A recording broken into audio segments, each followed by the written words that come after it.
Sabres Live is presented by Seneca Resorts and Casinos. Nothing else comes close. We are going to overtime. Sabres and Amerks are in lockstep these days, Marty, with the time winding down in the final 20 games of the regular season and playoff berths at hand. What was it like for you as a youngster in the AHL, managing individual expectations and team goals? I would say my first year was all team goals, and I didn't have that great of a first year, and then I was sent down to the East Coast Hockey League. When I came back up, I saw the board, and we had a chance to make the playoffs, and we did, which was my goal, right? Get to the playoffs. It didn't matter what individually I was doing. My second year, both of those situations were combined. Like, if I knew I played well, and I got myself closer to the NHL, we were going to have a good team, and we did have a good team. So there's different aspect of it, but usually your personal gain is the team's gain, unless you are on a very bad team and you only care about yourself.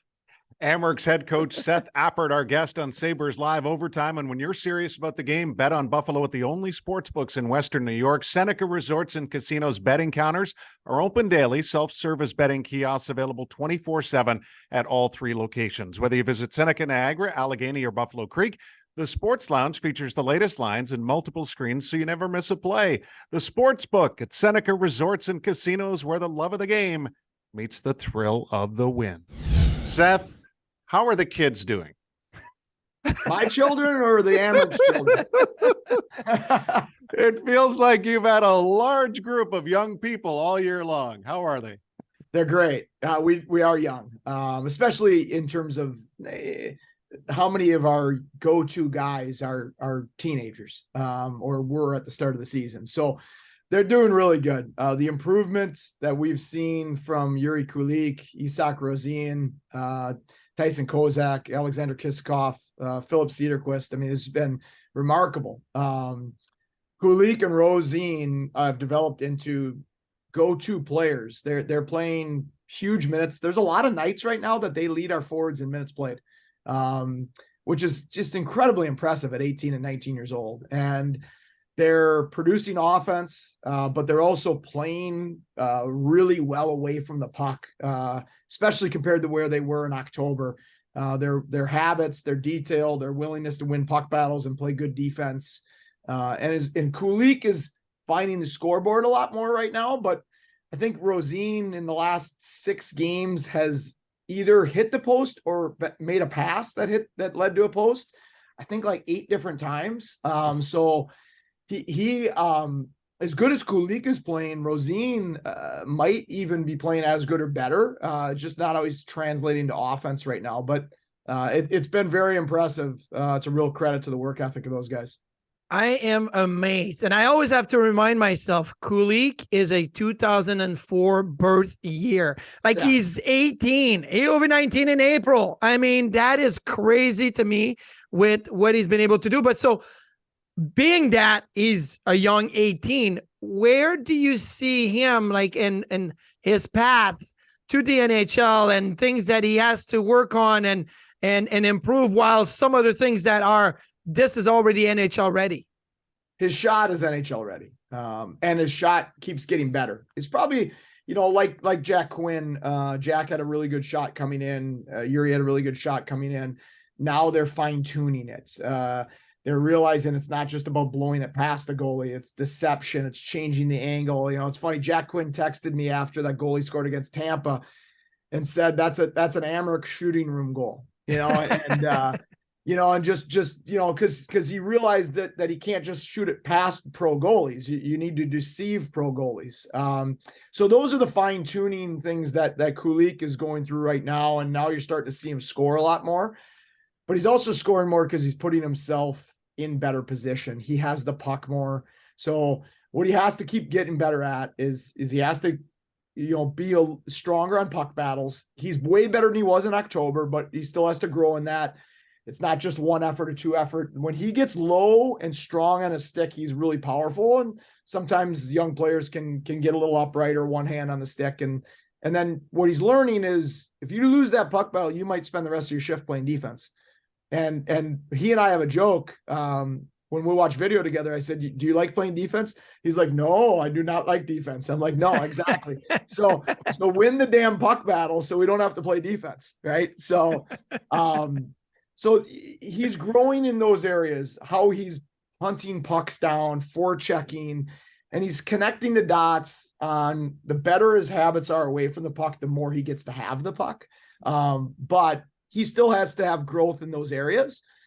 And then Nick Craven, our strength coach, is fabulous. And I've put him in touch with the U.S. national team strength coach, this guy I hired at USA when I was there, about putting weight on young kids in the season.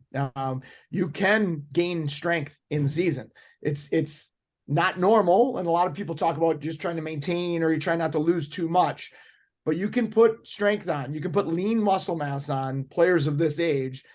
You just have to train hard and put a lot of extra time in. And Nick Craven's had great conversations with the USA strength coach, and all of those guys have added lean muscle mass this season, which is critically important for them as they move forward.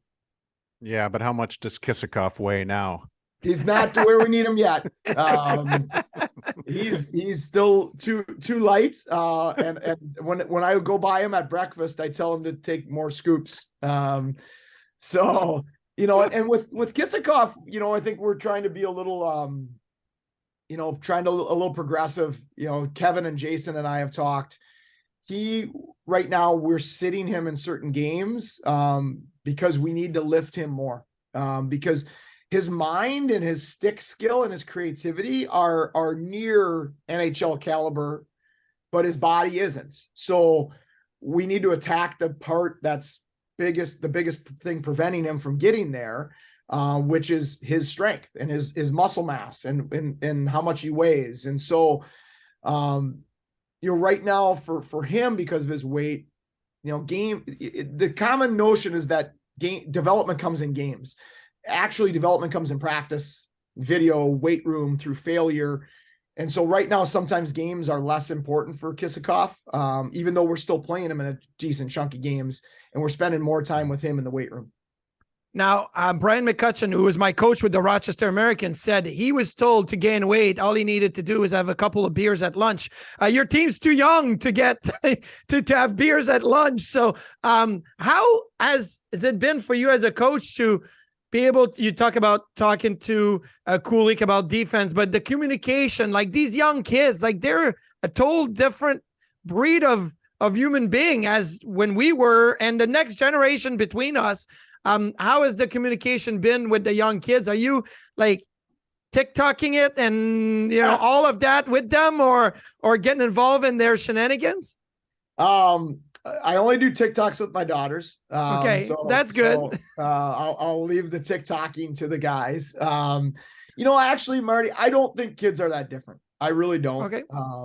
Coaching at USA, coaching college, and now here, and we have a young team. I think sometimes the demand, what we ask of kids, what we hold them accountable to as parents, teachers, coaches, I think is different sometimes than it used to be. But I think kids are pretty similar. And I think if they know you have their best interest in mind and at heart, and our coaching staff, I think, does and tries to earn that trust from them, then you can be pretty demanding of them while still having fun with them. I mean, it needs to be fun. It's a game. The rink should be the most fun place the players come every day. Even if I'm being hard on them that day, the rink should still be a fun place. And I think the biggest thing early, like I'll give an example with Kulik. I was being very hard on him in practice because his habits were poor. He wouldn't screen the goalie. He wouldn't stop on pucks. He looped a lot, things of that nature. Normal stuff for 17, 18, 19, 20-year-old players. And I would make him redo things, drills that he doesn't like, angling drills, things like that. I make him go first. If he doesn't do it well, I make him do it again. And there was a time I could see, I think he felt like I was being too hard on him. And the next day I brought him in, and I had typed out a message and I Google Translate it to check, because I thought it was too important of a moment in our relationship for him to misunderstand what we are trying to do as a coaching staff. And I didn't want there to be lost in translation. So there's been a few of those times with him and Kisakov that I've done that because I really wanted them to understand what we are doing and what we are trying to help them become. Why didn't you just check with the rest of the Czech Mafia instead of going to Google?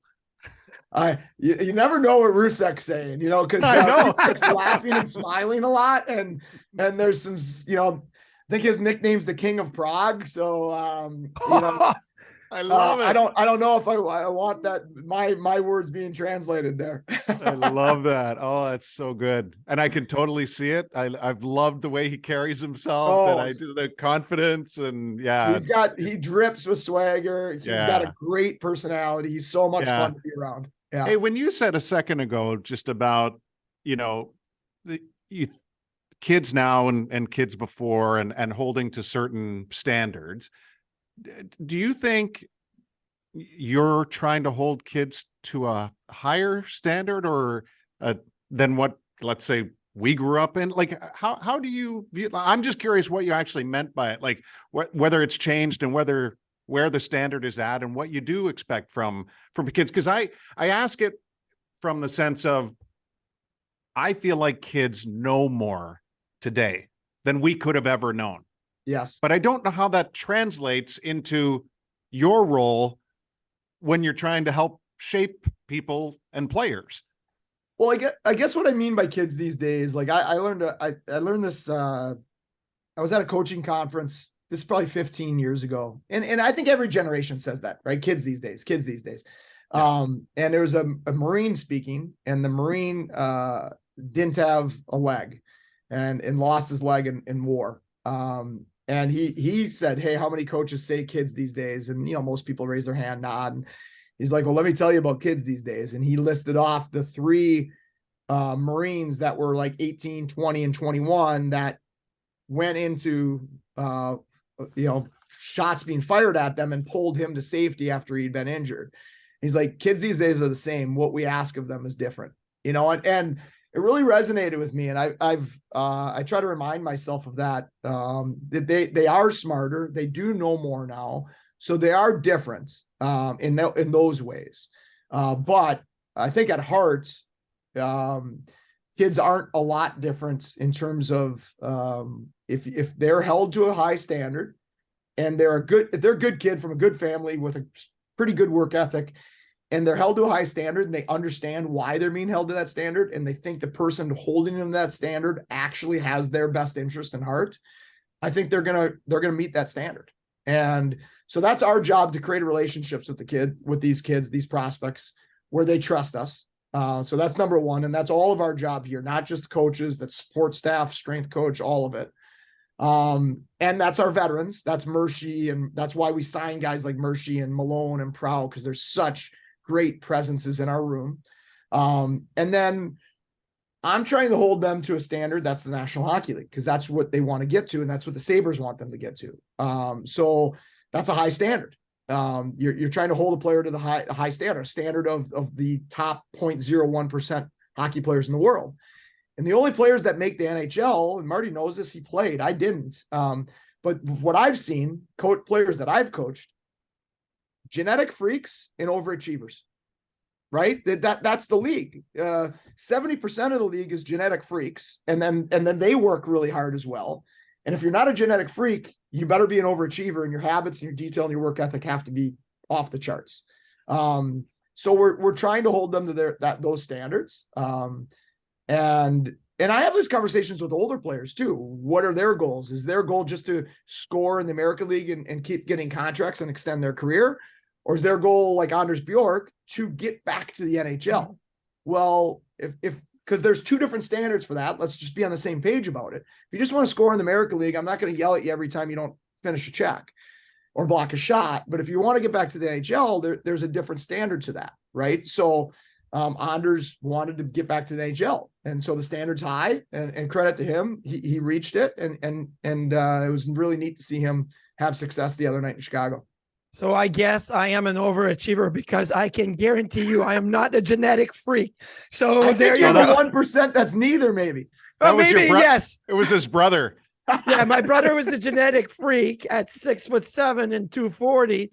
I wasn't an overachiever in the sense that I worked overly hard. Maybe I overachieved what I probably the talent level that I was given or whatever, but maybe I'm the neater. Maybe I'm the exception to the rule set. Thank you for pointing that out. You guys are in a playoff battle. So how does that standard? You say kids these days, most kids that are in the AHL and get to the NHL, they had success growing up. They played in state championship, national championships, college, tournaments and all of that. So how do you balance these young guys wanting to develop themselves skill-wise for the NHL, but also have that team aspect? We're in a playoff battle and combine the two. Yeah, we haven't talked about it until like the last week or so. Now it's that time. I think all year, you're worried about development, team development, player development, more player than team. And I believe that better players equal a better team. So your practices are designed that way. You're sometimes, in the American League, it's funny. Like sometimes you're rolling a lineup out or putting a kid on the ice and you're like, oh man, I do not want to play him right now, but he needs to go through that. And they fail in those moments sometimes and they succeed sometimes, but the failure is good too. They grow from that.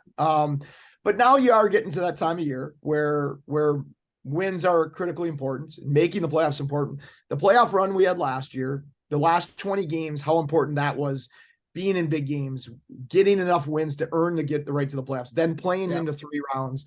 Those are conversations we're just starting to have here now, like what that does for your career. Like that probably helps cement JJ Peterka starting in the NHL this year with how good he played in the playoffs last year.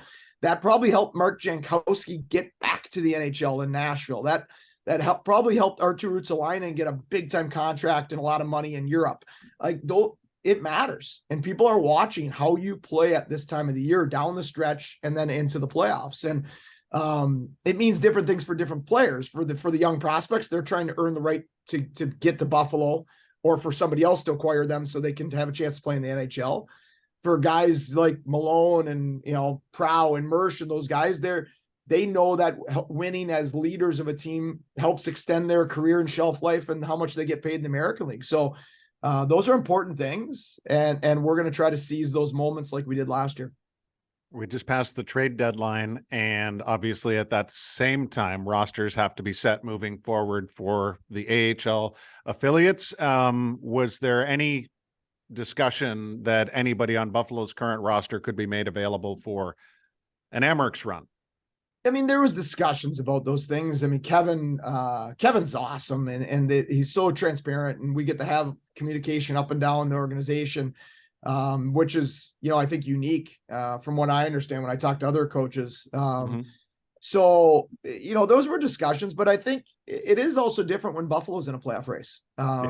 You don't want to do anything from a roster management that might impact those things mentally or physically. And I think different from last year where Fitzy, Sammy, if he was healthy, Krebs, those guys were Amerks, right? I mean, Sammy spent 1.5 years with us. Fitzy spent 2.5 years with us. Krebs started his Buffalo career with us. Like, where the guys this year, it's been a little different. Those guys have been up, pretty much all year. Pekka Luukkonen, I think, played 8 games for us, and then he's been up, and credit to them. That's awesome. So I think it was different this year. Those guys and the guys up there have earned the right for it to be different, both in their individual play and how the Sabres are playing. So if you're a former goalie, and I know maybe it's more like your own opinion and whatnot, but would you have liked to have seen maybe just a paper transaction for Luukkonen and knowing that maybe he had been available for you guys at some point? Or do you say, no, his development now is 100% Buffalo? Like, I remember being there, like when I got called up my 3rd year and I was like, I'm Buffalo. I'm not Rochester anymore. I'm Buffalo. And my mindset was that. Like, what do you think, knowing him the way you know him? Do you think it's that same mindset for him, saying he's Buffalo now and forget about Roch? Yes, I do. He's been, his number of games and stuff maybe wasn't as high because some of the injuries he went through, but he's had 3 years of pro. He had COVID, he had injuries, things like that. So the numbers of games didn't look as high. And then he's played really well. I mean, there's been some inconsistency, obviously, that happens when you're a young goaltender, but he's played really well. There's a lot of times he's looked like the number one of a playoff caliber team in the National Hockey League. So I think his mindset is Buffalo and do everything I can to try to help this team make the playoffs, be fully invested where my feet are and all in. I also think he's such a good teammate and human and loved his time here. Like if Kevin would have done that, he would have, if he would have ended up come down for the playoffs, he would have handled it great. But I could completely understand why we wouldn't want to put him in that position mentally. They have a lot to be focused on up top right now, and it's a pretty exciting time for them as well. If we think back to training camp and preseason games and the message that was delivered seemingly by everyone as camp broke for the Amerks was that players like Biro, Rousek, Weissbach, Murray, that they had done everything asked of them, that they were close. Now we find ourselves talking often about the young skill that's with the Sabres, the young skill that's with the Amerks, and I feel like these guys are all kind of right in the middle, but they're not old yet, and they're right there atop your scoring list. What is it like for players like them right now, moving forward and still staring at that dream? It's a great question. That's actually a really good question, with something we've talked a lot about as a coaching staff, but also with management. I think in a normal year, Sabres have had incredible health at the forward position, and that's great. That's a good thing. I think in a normal year, all four of those guys have had 6 to 8 week stretches where their play is probably warranted a call up, and it hasn't happened. And that's hard in the American League. And because they know now what real hockey is and how good they're playing at times. And that little taste, that 2 games, that it's a measuring stick. It's how close am I? Am I right there? What do I need to get better at? And it also provides hope, right? And hope's powerful. It drives you during hard times. So it's been hard at times for those four. It required a lot of conversations, real honest communication and feedback. They've handled it as good as you could expect, but there's been some dips at times because I'm sure it can feel like there's no hope. Like, what else? Biro had like 8 straight games with multiple points, and he's also our best defensive forward. And it's natural to think, like, what else do I need to do? Right. Yeah. So we knew it was going to be a big year for those guys. We intentionally didn't oversign veterans to clear the way for those 4 to be the drivers of our team. That's asking a lot because they're all 23-ish years old, 24, and they've never been the drivers of a team in pro hockey. And they've done a really good job. It hasn't been perfect. It never is, but they have us in a playoff spot right now. And if we earn the right to be in the playoffs, those 4 are going to be a massive reason why, because when those 4 play well, we usually win. That's a healthy pressure they have on themselves. And what we always tell them is, yeah, you're trying to get to the Sabres, but there's 31 other organizations watching as well. And people are always watching. Anders Bjork got traded for, right? People are always watching how you're playing, how you're competing, what your body language is like. And, you know, my job is to develop players for the Sabres. But you're also trying to develop NHL players because even if they don't become Sabres, they might become assets that lead to other things. And that's the nature of pro hockey, but it has been challenging at times. It also, the call-ups help those players, but they also help the whole locker room, right? Because it felt like every game last year, but between COVID and injuries, it felt like every game I was walking in after the game, hey, so-and-so's going to the National Hockey League, everybody's snapping and cheering and hooting and hollering, and that's fun, and it provides life and hope for the whole group, and it just hasn't been as many of those moments this year, and that's been hard at times. Yeah. I always loved 3-3 in the AHL. You guys have a weird 3-3 coming up this weekend. All 3 games at home.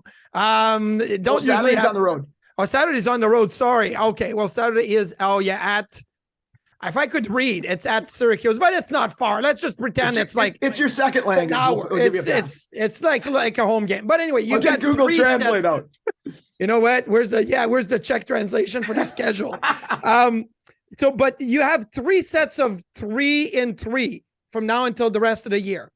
I love them as a goalie, and I always said I want to play all 3. Like, you get in a role in a rhythm, play all 3. What's the challenge for a coach? Like, when it's 3-3 like that, to keep the guys going, and is it different being behind the bench? Do you get tired behind the bench when you play 3-3? No, you do.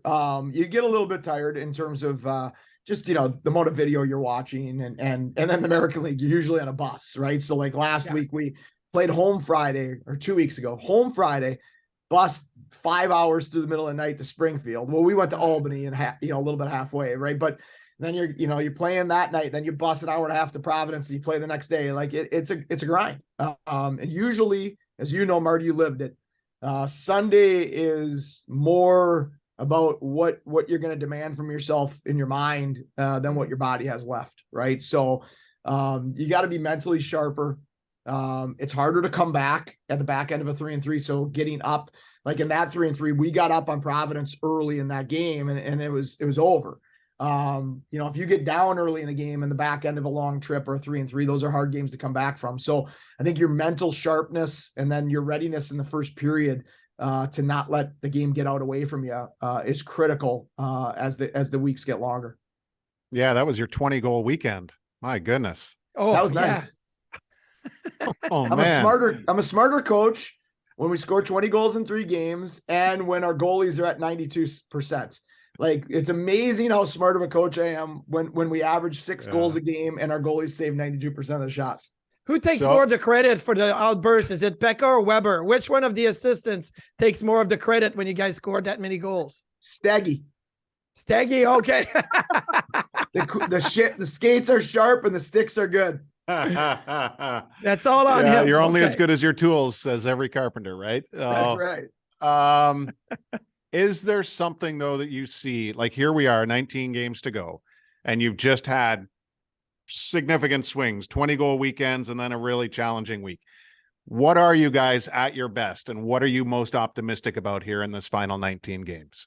Yeah, I actually didn't mind how we played last week. We should have beat Laval on Friday. We were up 3-1 10 minutes ago. We just didn't finish it off.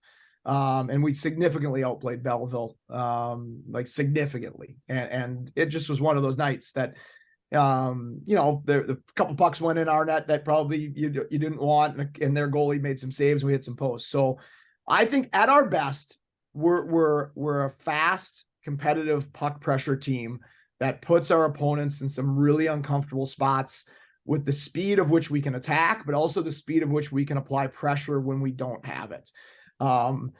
That's how we have to play. We're not big enough, strong enough, old enough, mature enough to kind of play a slower, steady game. We don't have enough of that to sit back and play a lot of D-zone coverage. So when we struggle, we're a little passive, and we probably spend too much time in our own zone, and we're not attacking as much. So at our best, we're a fast, aggressive puck pressure team.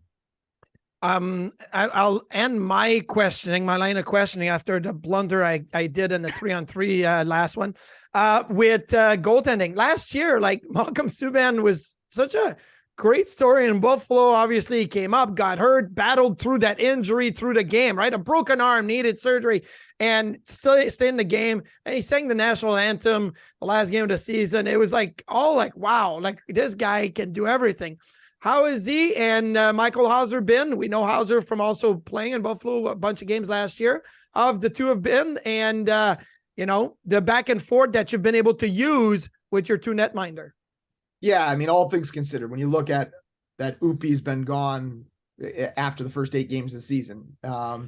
They've been really good. Subban hasn't. This is the most games Subban's played in like 6 years, because he's either been injured, COVID, or NHL backup playing, 15 to 20. Yeah. And now he's a number 1, and I think he's up to like 27, 28 starts right now. So, that it's a great thing for him to have that. He went through a really strong stretch about a 10-12 game stretch where he was outstanding. He hasn't been as sharp as he was then in of late, but the beauty of Subs, unbelievable teammate, elite work ethic. Like, he probably didn't like his week last week in terms of his performance on Wednesday and Saturday. And we practice hard, and our practices are competitive and fast. And he was the last guy off the ice today. Like, he stayed out. It was a 45-minute practice, 50 maybe. And he got a lot of shots in practice. He stayed on while the young guys did skill work and took shots there. And then he stayed on by himself and was doing extra work. And I point that out because I love that his answer to a bad week is to just work harder. And that's such a great example for himself, but also for the young players around him. So, and then Hauser's been Housecat. He's awesome. The guys love him. They feel good with him in net. No matter playing great that night, not playing great that night, you feel good with him in your net because you know he's going to battle. You know he's a great teammate. He's going to compete. And I think he's given us really, really strong play this year. Did they at least send you a bobblehead from Cincy on Hauser's bobblehead night when he wasn't there? Michael Desch has one in the training room, and it is proudly displayed, which is awesome. And we were laughing about that. I think the night that was the bobblehead night, he had a great night in Springfield. He went like 36 out of 37. And we laughed about it. It made sense since it was your bobblehead night that you had a big time game. So I love that. That. So yeah, honestly, they're all, I mean, incredibly, they're people that you root for, you know, the guys you just spoke of in the crease. And I think that's got to be really nice to have as a coach. So they're you know, Sean Malone and I were talking about that after practice today, and he's like, they both work so hard. They're both such great teammates. They're easy to root for. And that's exactly what he said. And that's you know, when your teammates feel that way about you, that really helps galvanize the group. Have you ever tried to score a goal? Wait, I just want to finish with that. Have you ever tried to score a goal? Like we saw Pyotr Kochetkov the other day, and the minors do it. Linus Weissbach did it. So you tried? I have. Failed, obviously, because you're not on my list. I was very poor at stopping the puck, but I was pretty decent at playing it. And so I would roam around a lot and little maybe, you know, Laurent Hextall-ish without the fights. And I was told one game at Ferris, one of our really good defensemen, Andy Roach, who ended up playing a little bit in the NHL, skated back to me, and I turned a bunch over, I think, that game. And he's like, Coach Daniels told me to tell you to stay the F in your net. Okay. Well, you and I maybe share something, because one time for Christmas, JP Dumont got me a dog leash and some Velcro to tie to the post so I wouldn't get out of my crease. So see, we had something in common, and I love it. You stopped it a lot better than I did. I know that. Who's your favorite puck handling goalie then of all time? Oh, that's a good question. You know what? It's funny. It's not going to be an NHL goalie. There's a kid at Michigan State named Chad Elbin, and he wasn't a great pro because he was small, but he was so elite at handling the puck. He's the first goalie that I would see like toe drag it back around the net and go set up behind the net. And then if you went into their defenseman in each corner, he would just step out and snap it to the center and high in the middle of the ice and send them out on a breakout. He was spectacular. So as good as some of the NHL goalies were and are at it, I remember being blown away at Chad Elbin and how great he was playing the puck at Michigan State. Man, that's was a great Turco, answer. Michigan? No, Turco was Turco. Michigan. Oh, yeah, I played against Turco 2 of the years. He was outstanding as well. Those have been. He's the first one I saw turning the glove over. Like he and Martin Gerber would turn the glove over and snap it. Like for us, it was like holding it like you have a big oven mitt and you try to put your glove and your stick in there. They would turn it around. Now every goalie does the turn around. Like they snap it. Yeah, Marty could really snap it. He was very good playing it also. Mm-hmm. He just didn't need to as much because Michigan is usually in our end zone the whole time. Yeah, and so was Dallas. They gave up like 17 shots on goal. Freddie Brathwaite was pretty darn good too. You probably remember that. Oh, yeah. He had the long stick. He had the longest stick for being a small goalie. Longest That's amazing. stick. All right, Seth, thank you as always, and best of luck down the stretch. Thanks, guys. Thanks for having me on. No dirty bird or angry bird stories thinking back to last year and JJ Peterka and the coaching staff, but still amazing stuff from Seth as always. Just incredible scope and perspective and attachment that a coach feels to individual players and the team. And obviously, like, sports is about fandom, right? People are fans of the Sabres. They're fans of the Amerks. They're fans of the next wave of players. We're living in a really current and fun era with all this youth, but there's still more coming here, Marty. So after talking with Seth and after seeing what we've seen all year long, how are you looking at Buffalo's prospect pool and perhaps the ones you're most excited about? Building a list as far as next man up type. I've got a little list going, Duffer, and it is a deep list. It's not as easy as to come up and say, well, there's only 5 prospects. Let's rank all of them. There's a lot more than just 5. So obviously, number 1, I've got Matt Savoy. I think that, he's gone back to juniors, but he's still number 1 on my list. The energy, the dynamic play that he has, he's there. Devin Levi's number 2. I really am intrigued to see what he does turning pro and where his path takes him. Jiri Kulich is number 3, and I like what he's done. And the shot alone, Seth talked about his NHL shot. I think that's going to push him a little bit closer to the top there. Number 4, Isak Rosen. Look, it's been a learning process for him, but he's got all the tools. I just think some more experience will get him there. Number 5, because we got to add a defenseman in the list, Ryan Johnson. And he's been coming back kind of like on the, well, there's a chance he's going to sign the Sabres and move forward with the organization. So I put him in there. A couple of, just didn't make the list. Lukas Rousek, I think, is going to be really good. And Linus Weissbach, not talked about enough. I've liked him from the first time in prospect camp. His speed, his ability to play the game, I think he'll be really good as well. Well, the one thing about the guy at the top of your list, and Matt Savoy, he has just been on such an incredible tear the last few months. In most recently, 13 points in his last 5 games with Winnipeg in the WHL. That has vaulted him back up to 5th in league scoring, and he was a long ways beyond that at Christmas time. So 26 points in his last 13 games. That's a beautiful average as that elite junior team looks to close out their season and roll into the playoffs with a magical run towards the Memorial Cup. Our thanks to Seth Appert. Marty, thank you as well. And folks, we'll see you soon on Sabres Live Overtime.